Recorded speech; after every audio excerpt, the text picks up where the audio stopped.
पांडव वारनाव्रत में है? हाँ, वारनाव्रत। और माता कुंती? वो भी उन्हीं के साथ है। देवी कुंती के सम्मान में वारनाव्रत में एक समारोह रखा गया है। सुना है कुमार दुर्योधन ने पुरोचन से एक अति सुंदर महल पांडवों के लिए बनवाया है।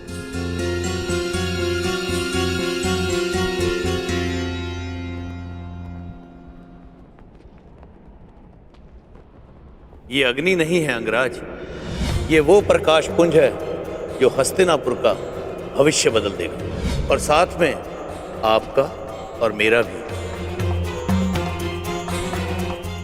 पांडव वारनाव्रत में है और पुरोचन भी वहीं जा रहा था।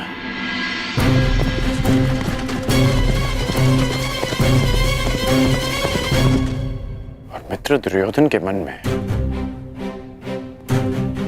अचानक पांडवों के प्रति प्रेम कहां से उत्पन्न हो गया? कर्ण, ये है पुरोचन, ये हमारे लिए युद्ध लड़े। युद्ध करे बिना पांडवों को कैसे परास्त किया जा सकता है? ऐसा कौन सा मार्ग है? मार्ग है, उन्हें भान भी नहीं होगा और उनका अस्तित्व सदैव के लिए मिट जाएगा। इसका अर्थ है कि वारनाव्रत में षड्यंत्र रचा जा रहा है।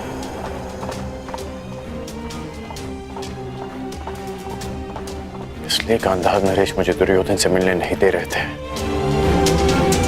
कहीं वासुदेव इसी कपट की अग्नि के विषय में सचेत तो नहीं कर रहे थे मुझे? क्या सोच रहे हो पुत्र? कुछ नहीं पिताश्री, मुझे शीघ्र जाना होगा। कहां?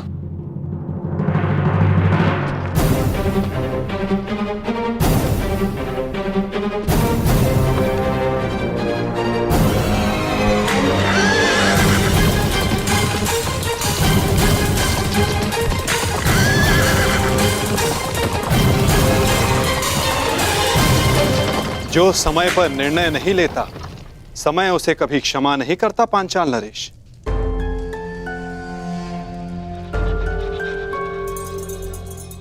अग्नि को गर्भ मानकर पूर्ण आहुति प्रदान करे ऋषिवर। अवश्य।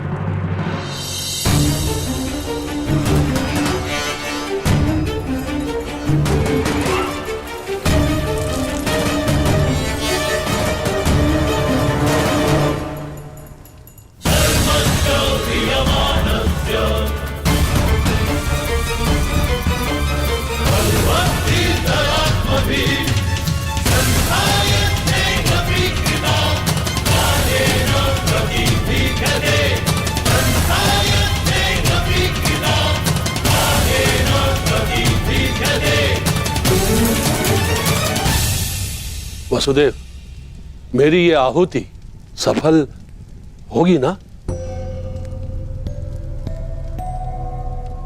ये मैं कैसे बता सकता हूं पांचाल नरेश? जब आप जानते ही नहीं थे, फिर ये सुझाव क्यों दिया? मैंने तो वही कहा जिसका वर्णन पवित्र वेदों में है। नहीं, आप मेरा यज्ञ भंग करना चाहते थे। मैं जानता हूं वसुदेव, आप द्रोणाचार्य को सुरक्षित रखना चाहते हो। मैं ये कैसे भूल गया कि उन पांडवों के संबंधी हो आप।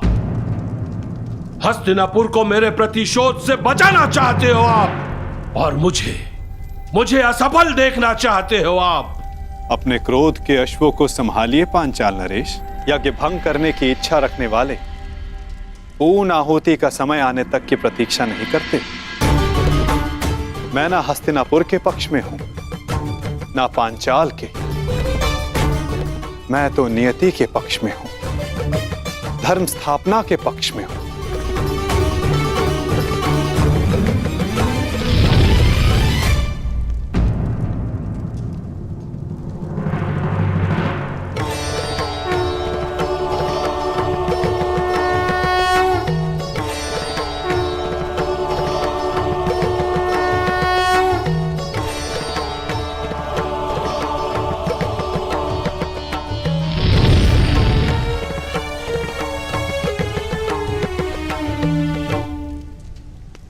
यज्ञ सफल रहा। आपका पुत्र जन्म लेने वाला है। धन्यवाद ईश्वर, धन्यवाद।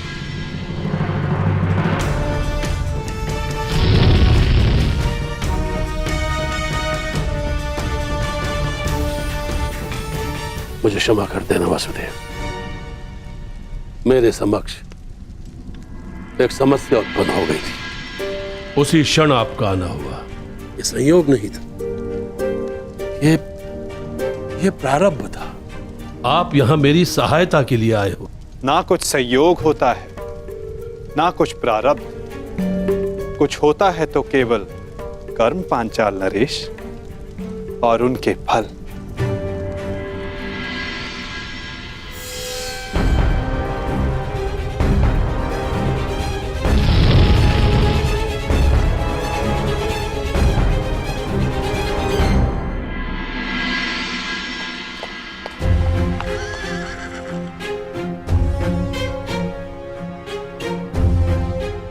बड़ा दुख होता है, मेरा इतना सुंदर महल, मेरी इतनी सुंदर कृति कल प्रातःकाल राख का ढेर होगी, अपने भीतर उपस्थित अतिथियों समेत। अपना भविष्य उज्जवल करने के लिए मुझे अपने हाथों ही अपनी इस सुंदर कृति को ज्वाला देनी होगी।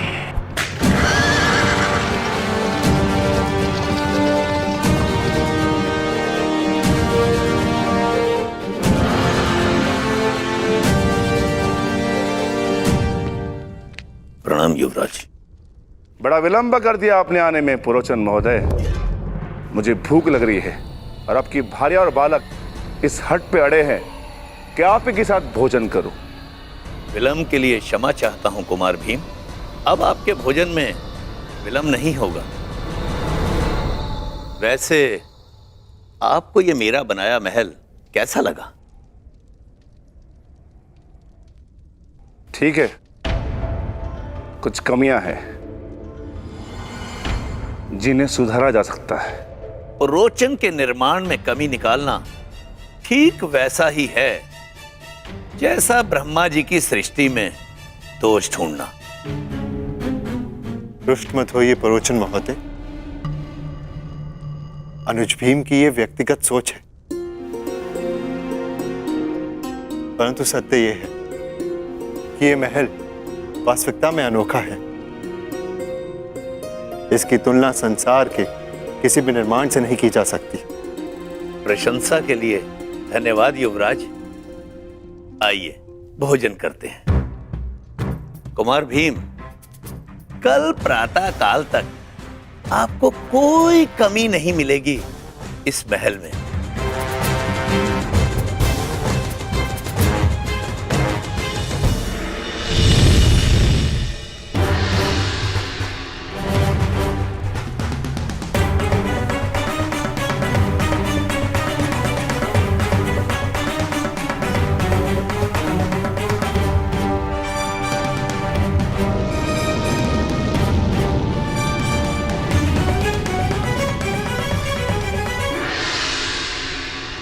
अग्निकुंड से उत्पन्न अग्नि की भांति अधीर,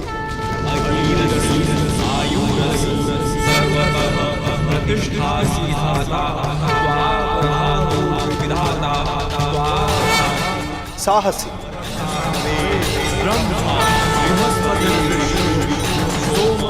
भव्य और विनाशक आपका ये पुत्र धृष्टद्युम्न कहलाएगा।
स्वागत है पुत्र। दृष्ट तुम मेरी कठोर तपस्या का फल हो।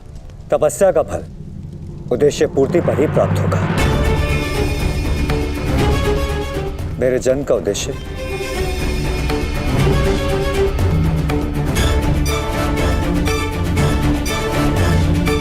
तुम्हारा अहंकार, उस पर विजय पाना शेष है जिसे मैं पाकर रहूंगा।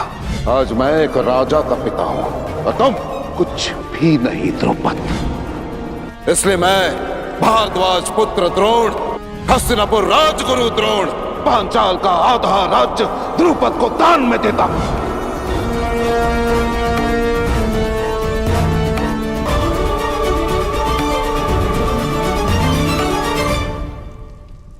अपने पिता का प्रतिशोध पूरा करना। मेरे हृदय में जो प्रतिशोध की अग्नि जल रही है, उस अग्नि में मुझे द्रोण की आहुति चाहिए। तुम्हें अपने पिता का मान सम्मान और प्रतिष्ठा और पांचाल का गौरव और वैभव फिर से लौटाना होगा। आपकी तपस्या पूर्ण होगी पिताश्री, आज्ञा दीजिए। यज्ञ अग्नि से जन्म लेने वाले यज्ञसेन दृष्टद्युम्न, संसार में जन्म लेने वाले किसी न किसी कारणवश जन्म लेते हैं, परंतु लक्ष्य साधने का एक समय निश्चित होता है।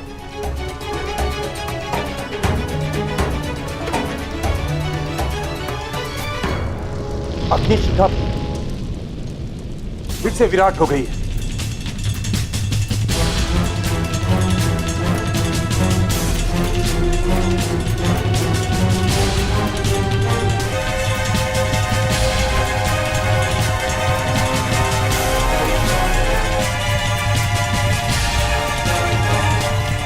प्रतीत होता है कि आज अग्नि बहुत अधीर है मुनि। आज जैसे अग्नि का सर्वत्र साम्राज्य है, हर दिशा हर ओर भिन्न भिन्न प्रकार की अग्नि गर्जना कर रही है।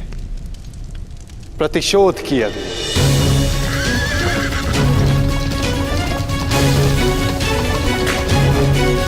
कपट की अग्नि, विनाश की अग्नि, विनाश की अग्नि, विनाश की अग्नि।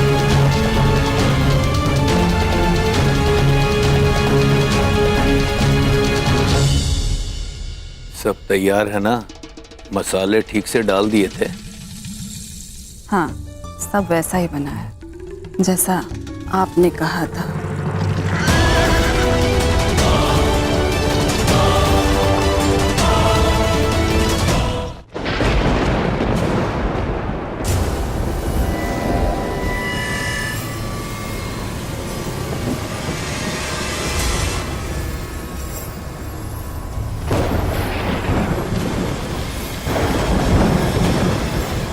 यज्ञ अग्नि बहुत प्रबल है। यह स्थान इतनी ऊर्जा सहन नहीं कर पा रहा है।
कुछ को ज्ञात है कि तुम आ रही हो, कुछ नहीं जानते कि तुम आ रही हो।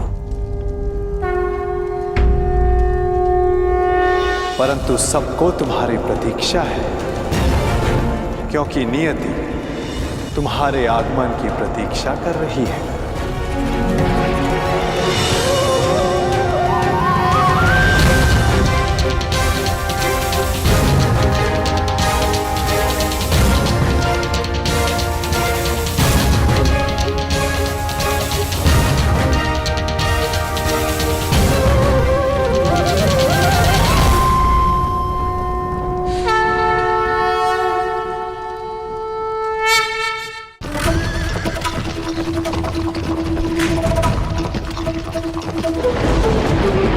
पांचाल नरेश, ये गुफा और अधिक समय तक नहीं रह पाएगी। ये अग्नि सबको निगल जाएगी, सबको निगल जाएगी। पांचाल नरेश, आप यज्ञांशी हैं, अर्थात इस यज्ञ को समाप्त करने की अनुमति दें। अग्नि को गर्भ माना है ना, तो उसके तप को भी सहना होगा। पांचाल नरेश, यज्ञ प्रारंभ किया है तो उसके संपन्न होने की भी प्रतीक्षा करनी होगी। जीवन में कभी नियति पर विश्वास किया है, ईश्वर में आस्था रखी है, तो फिर अब विश्वास करो। आज नियति का चक्र अपना मार्ग बदलेगा। आज की रात्रि विश्वास की रात्रि है, परिवर्तन के प्रथम सोपान की रात्रि है, ईश्वर के सामने नियति के समक्ष समर्पण की रात्रि है।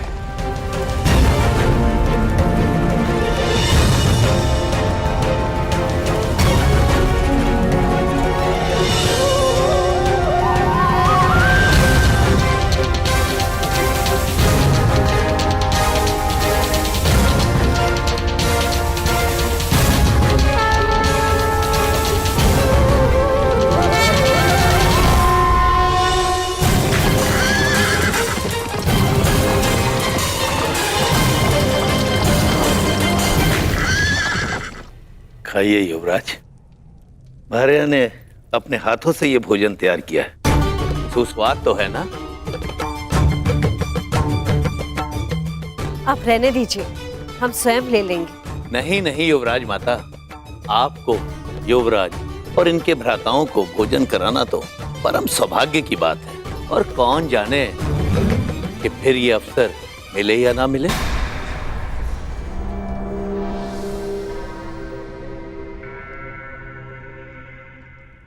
क्योंकि कल तो आप जाने वाले हैं ना?